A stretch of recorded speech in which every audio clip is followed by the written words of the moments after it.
Hello, New Horizons. What a beautiful week this is turning out to be. And I think the high has been 85 degrees. And that just tells me one thing: spring has sprung. Well, this week we're going to be going into the second half of Nehemiah's prayer, and in so many ways, this prayer could turn into a 10-week course on how we should pray and how we should approach our God.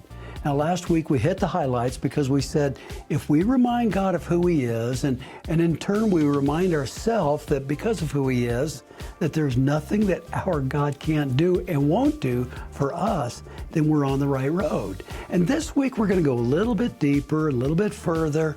But first, it occurred to me that some of you might even ask the question of yourselves, what in the world does a broken down wall on the other side of the world, and in Jerusalem per se, have to do with me? What does that have to do with me? And directly, it really doesn't have anything to do with you, I suppose. But I mean, it was written 2,400 years ago, so I can buy your idea there. But in every story we tell about what God did in the Old Testament, or in every story that we tell about what He's done in the New Testament, we see that God oversees the affairs of men and women who keep their eyes on Him. So in our story, in this particular story, what we're going to do this week is look at the stories within the stories. And as we go along, we'll be doing the same thing. What I mean is your story. What does Nehemiah's story have to do with you? How can it relate to your experience? Because that's important. Like, for example, do you think that maybe you have a few walls that need to be repaired in your life?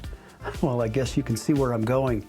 But Nehemiah's prayer teaches me something. And what it teaches me is that when I align with God's will, change is already in motion, even if I don't see it, even when I don't see it.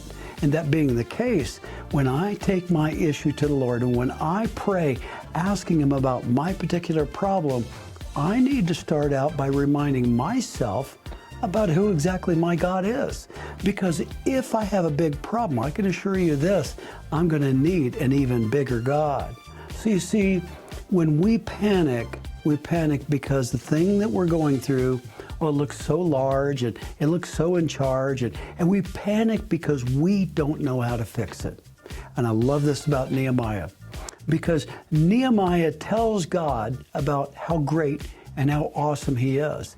And He reminds God that He has been faithful all through the years, all through generations to His people, anybody that would pay attention to God's Word and love Him.